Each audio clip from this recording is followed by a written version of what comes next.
भगवान से जुड़े हुए किसी भी तरह जीव का परम कल्याण हो जाता है, लेकिन देवताओं का नहीं होगा, कि देवता लोग अपने पुण्यों का भोग भोग रहे हैं। वो केवल भोग भोग सकते हैं पुण्यों का, वो भगवान का भजन नहीं कर सकते, वो भक्तों का संग नहीं कर सकते। कभी ऐसा सुनने में नहीं आता है कि अमुक देवता किसी भक्त के संग बैठकर कीर्तन कर रहा हो या भजन कर रहा हो। इसलिए उनका उद्धार जब वो पुण्य लोक क्षीणे मृत्युलोक के विसंति, पर मृत्युलोक में अगर हमारा जन्म हो गया है, मनुष्य जन्म हो गया है, तो हमारा पूरा अधिकार इसी जन्म में भगवत प्राप्ति का, बस हमारा अंतिम जन्म है। जितने भी गुण दोष हैं वो सब भगवान में विराजमान है। भगवान की छाती से धर्म प्रकट हुआ, पीठ से अधर्म प्रकट हुआ है, हंसी से माया प्रकट हुई, होंठ से लोभ प्रकट हुआ है, सब उन्हीं से प्रकट हुआ है, सब वही बने हुए हैं, उन्हीं का सारा खेल हो रहा है। अब वो जब जैसा चाहे वैसा करा सकते हैं, पूरी छूट है उनकी। ये शरीर, ये जीवन, ये उनका, जब चाहे जैसा करा सकते हैं।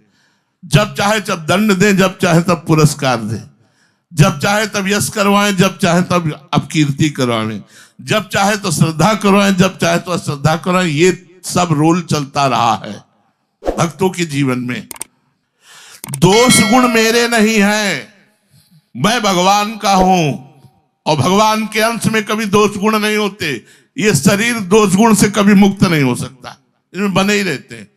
ये गुण दोषों से बना हुआ है। जड़ चेतन जग जीव जितना बना हुआ है, ये जड़ चेतन सब, ये बाहरी जो प्रकृति है ये गुण से, और जो स्वरूप है वो निराकार निर्विकार सच्चिदानंदमय सबका है। ज्ञानी स्वरूप देखता है, शरीर नहीं। शरीर के आचरणों में कुछ कमी बेसी भी हो सकती है, कुछ गुण भी हो सकते हैं, लेकिन स्वरूप में सब भगवदानंदमय है, भगवत स्वरूप है। और यही देखने के लिए हम आए। हमें तात सुनो मायाकृत गुण और दोष अनेक, गुण या उभय न देखी, देखी स्व विवेक। गुण या दोष नहीं देखना, माया प्रेरित भगवान के उसी का खेल है, निंदा उसी का खेल है, स्तुति। हमें ना निंदा में फंसना, ना स्तुति में फंसना, हमें कारण तत्व में देखना, सब में भगवान विराजमान है। इसी जन्म में हमें अपना कल्याण करना है। भगवान की कृपा हमारे सारे दोष मिटा देगी यदि हम किसी पर दोष दर्शन न करें। क्योंकि भगवान देख, जब तुम अंगुली उठाओगे ना कि ये दोषी, तो तुम्हारा रजिस्टर जांचा जाएगा। पूरे पन्ने दोषों से ही भरे हुए हैं, सारे पूरे पन्ने दोषों से ही भरे हुए हैं। वहां तो एक दोष, वहां तुम्हारा रजिस्टर ही दोष में है।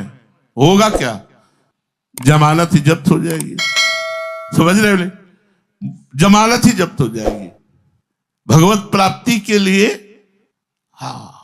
घोर पापी में भी भगवान की बुद्धि रखनी है। ये क्रूरा अपि पापिनो न सताम संभाष्य दृश्याश्चये सर्वान वस्तुतया निरीक्ष परम स्वाराध्य बुद्धिर मम। घोर पापी में भी राधा वल्लभ लाल देखना है। दोनों चीजें हैं, जो देखना चाहो देख लो।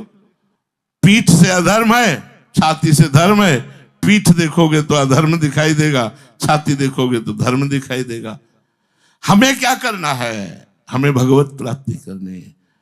हमें केवल भगवत भाव देखना है। आत्मा निर्विकार हो, कभी विकार को प्राप्त हो ही नहीं, और शरीर कभी निर्विकारी हुआ ही नहीं। ये विकारी है, ये विकारी होते होते मर जाएगा।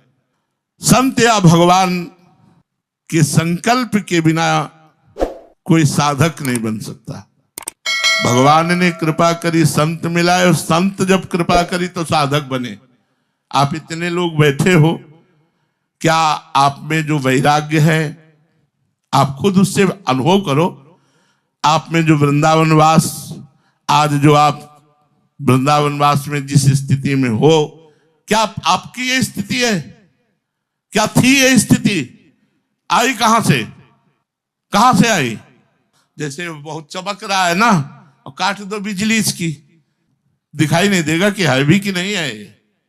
ये जो लाइट फेंक रहा है, ये कनेक्शन से फेंक रहा है। तुम कनेक्शन युक्त हो, आचार्य से लेकर, गुरु से लेकर, नाम वाणी के प्रभाव से आज आप देखो आपका परिवर्तन है कि नहीं, कल से आज आपका परिवर्तन है कि नहीं, 10 वर्ष पहले आप क्या थे आज क्या हो। तो तेरे भावे जो करे भलो बुरो संसार, नारायण तू बैठ के अपनो भवन बुहार। हरि जाने गुरु जाने, हमारे ब्रह्म, हम ब्रह्म की उपासना कर रहे हैं, हमारे ब्रह्म साक्षात बैठे। ये कहेंगे कुएं में गिर जाओ तो एक साथ सब कुएं में गिर जाएंगे। आचार्य चरण रामानंदाचार्य जी अपनी मंडली के साथ बगीचे में बैठे थे, एक डाल आ रही थी कुएं के ऊपर। उन्होंने कहा हमें तो सिर्फ इस डाल को कटवानी है। बोले प्रभु अगर जो कोई डाल काटेगा वो कुएं में गिर जाएगा। बोले इससे मुझे कोई मतलब नहीं, कुल्हाड़ लो इनमें चढ़ो, कौन चढ़ेगा, इस वृक्ष की डाल केवल काटनी। अब उसमें कहलाने वाले शिष्य बहुत होते हैं, लेकिन समर्पण वाले बहुत कम होते हैं। समर्पण वाले अंगुलियों में गिले जा सकते हैं, कहलाने वाले ड्रामेबाज तो बहुत हो सकते हैं, नाटक करने वाले बहुत हो सकते हैं कि सामने कुछ पीछे कुछ। जे हुई डाल पर एक चढ़े थे एक और काटा तो डाल से तो नीचे कुएं में गिरे। जो ही कुएं में गिरे थे देखा भगवान श्री साकेत बिहारी के पार्षद आए, राम जी के पास ले गए, दर्शन कराया, प्रसाद पाया और एक प्रसाद का और एक माला का दोना दिया कि जाकर के आचार्य चरण को दे दो। सब लोग रामानंदाचार्य से कहे महाराज कुएं में गिर गए, वो तो मर गया होगा। महाराज जी शांति से बैठे थे। थोड़ी देर में नमो नमः, जय हो जय हो जय हो के शब्द गूंज रहे थे।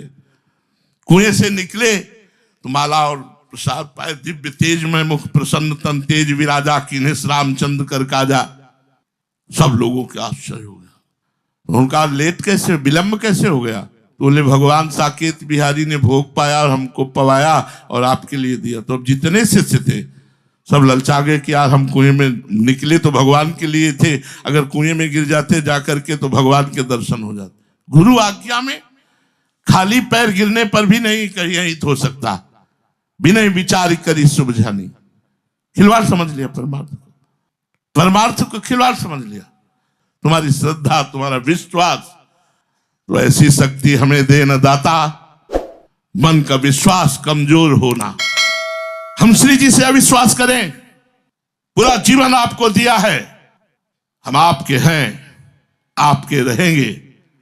अब आप जैसा चाहो नाच नचाओ, वो हम नाचेंगे। आप कहोगे कान पकड़ के उठो बैठो, मैं कान पकड़ के उठे बैठूंगा। आप कहोगे रो, मैं रोऊंगा। आप कहोगे हंसो, मैं हंसूंगा। अब जैसा चाहो वैसा करवाओ। मेरे में सामर्थ्य नहीं, पर मेरा अंतिम जन्म है। अब मेरा जन्म नहीं होना है, ये हमें बहुत पहले से पता है। तुम चाहो तो अपना अंतिम जन्म कर लो, निर्दोष दृष्टि करके। भेजे जाएंगे ऐसे पार्षद जो तुम्हारे कान में निंदा डालेंगे, क्योंकि गुरुमंत्र का प्रभाव तो तुम्हारे ऊपर पड़ा नहीं, निंदा का प्रभाव पड़ेगा। अच्छा, बस वो अच्छा तुम्हारी कुल परंपरा को अच्छा करेगा। ये भगवान का लीला विधान है। आंख मूंदो और कान मूंदो, निकल जाओ इतना रास्ता। आगे का रास्ता बहुत प्रकाशवान है, जहां तुम्हें किसी की जरूरत नहीं पड़ेगी। गुरु कृपा आगे प्रकाश लेती हुई चली जा रही है। भगवान की तरफ मनुष्य मात्र का तभी अंतिम जन्म हो सकता है जब वो संकल्प करे मेरा कुछ नहीं, केवल मेरे भगवान। ये आज हम संकल्प करें, ये आज हम संकल्प करें। 11 वर्ष के बच्चा थे तब संकल्प हुआ था ये, मेरे सिर्फ भगवान। अब अगर आप नचवाना चाहते हो तो नचवाओ, पिटवाना चाहते हो तो पिटवाओ, और पुजवाना चाहते हो तो पुजवाओ। हम कोई नए साधक नहीं कि हम फिर ककारा शुरू करें कि का खागा घांगा। तो तुम्हारे कानों में अगर निंदा के शब्द पड़े तो उसे अंधेरी रात्रि की तरह काटने के लिए गुरु ज्ञान का प्रकाश लेकर निकल जाओ। ये अंतिम जन्म है, भगवान की प्राप्ति कर लो। नहीं, कुछ नहीं होने वाला इनसे, निंदा स्तुति से कुछ नहीं होने वाला। केवल तुम्हारा भाव बिगड़ जाएगा, तुम्हारी भक्ति बिगड़ जाएगी। आप अपने को अब संभाल लो, अवसर है आपको संभलने का। अगर अपने को संभाल लिया तो जीत गए, और अगर हार गए तो फिर हार गए। फिर पूरा जीवन भटको। कुछ भैया दुनिया बदलने वाली नहीं है, जैसी थी जैसी है वैसी ही रहेगी। आपकी दृष्टि बदलनी है। ये क्रूर आप ही पापिनो, हम नहीं कह रहे, हरिवंश महाप्रभु कह रहे, जो क्रूर है, पापी है, दुष्ट है, संतों से संभाषण करने योग्य भी नहीं, उनमें भी भगवान देखो।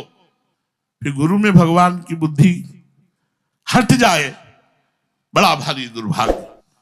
मनुष्य जीवन का पूरा हमने चैप्टर ही नष्ट कर दिया। इसलिए अपने गुरु पे भगवत बुद्धि और भगवान का निरंतर भजन, वो चाहे आप वृंदावन में हो और चाहे वो रेगिस्तान में हो। अगर हमारा भजन होगा और हम गुरु निष्ठा में है तो रेगिस्तान से भी हम वृंदावन निकुंज पहुंच जाएंगे। और वृंदावन में है और गुरु निष्ठा पे फर्क पड़ गया, भजन पे फर्क पड़ गया, तो यहां भी सुअर कुत्ता बने डोल रहे हैं। इसलिए निरंतर भजन परायण रहो, अपने गुरु में श्रद्धा रखो और इष्ट का निरंतर भजन करो। बाल बाका कोई विश्व में नहीं कर सकता, आप निश्चित भगवान को प्राप्त होगे, तुम्हारा परम मंगल हो जाएगा। हमारी बात मानो, वृंदावन में बैठ के कह रहा हूं, जैसे बने वैसे अपने कान को बचाओ, अपनी जबान को बचाओ, रात दिन राधा वल्लभ श्री हरिवंश नाम जप करो और इष्ट और गुरु निष्ठा में बने रहो। इसी में तुम्हारा कल्याण हो जाएगा। श्री राधा वल्लभ।